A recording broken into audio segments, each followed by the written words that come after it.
Hey, ladies, hope all is well with you.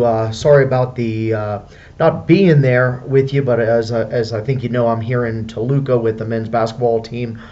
Um, I heard you guys played a really good game today, and I know it's not quite the outcome you wanted.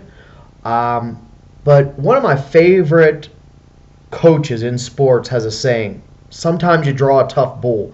And what does that mean? Means it's a comparison to bull riding where the rider gets on a really, really strong bull and he does everything that he can and he just gets thrown off. And when you get in these types of situations, when you're down to quarterfinals, semifinals, sometimes you just draw a tough bull, a really good team, and you do everything you can do and give the effort that you do and you lose. And you know what? There's nothing wrong with that. There is something wrong when you give up and you don't care. But I told you this when I got with you before. I can't guarantee wins and losses, but I can guarantee if you give effort and do the things that your coaches and that you've been taught to do over a period of time, you're going to win more than you lose. So let's kind of back up here. I know you had probably a goal in mind to win the championship, and that's a great goal. However, that's no longer possible. And I want you to look at it this way. If you made the goal and you decided that was the goal to win the championship, you're also allowed to change the goal. So therefore, you've got a shot to win third place, okay? And let's reevaluate the goal and make the goal to win tomorrow's game. And if we give effort and follow our process and do the things that we're supposed to do in football, the chances of us getting that win increase. See, because the game today and attempting to win the championship is now outside of your control because it's in the past.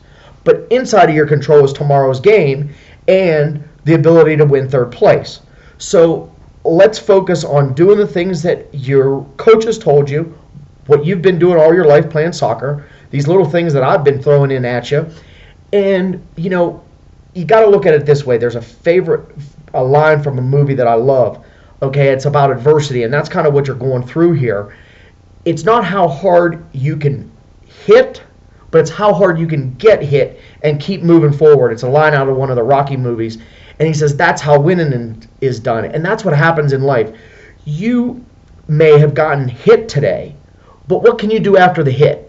And that's in your ability tomorrow to go out and perform to the best of your abilities. Now, I know sometimes in games we get frustrated.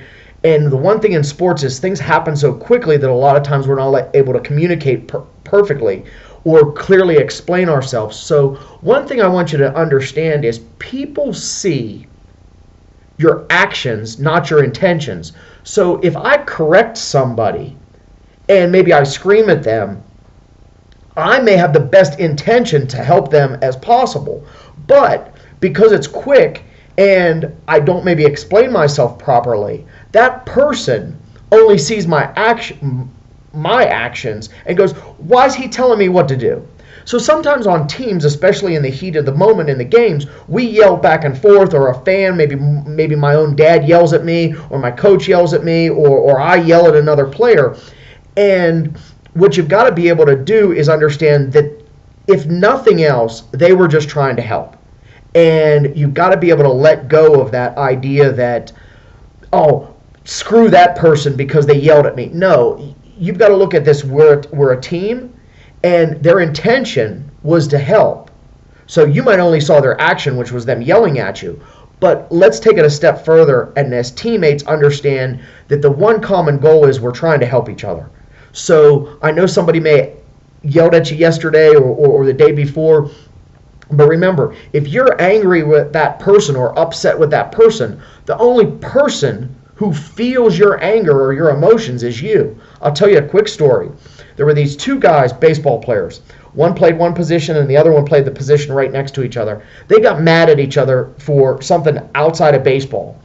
And for 1 year, the only words those two people said to each other, let's call it Mike and Bill, the only two words that Mike and Bill said to each other for an entire year of baseball season was, I got it, which means it's my ball. That entire season, both of those players, remember, Bill was mad at Mike, Mike's mad at Bill. Bill plays horrible and Mike plays horrible because Bill feels Bill's anger and Mike feels Mike's anger. It turns out the next year, Bill and Mike decide that they're going to talk. And it turns out the next 2 years, Bill and Mike played great. Now, I tell you that story because once both Bill and Mike let go of their frustration with the other person, they each started to play better. How do I know that story? Well, Bill's real name really isn't Bill, and it's Brad. I'll leave you with that note. Good luck, ladies. Stay focused tomorrow.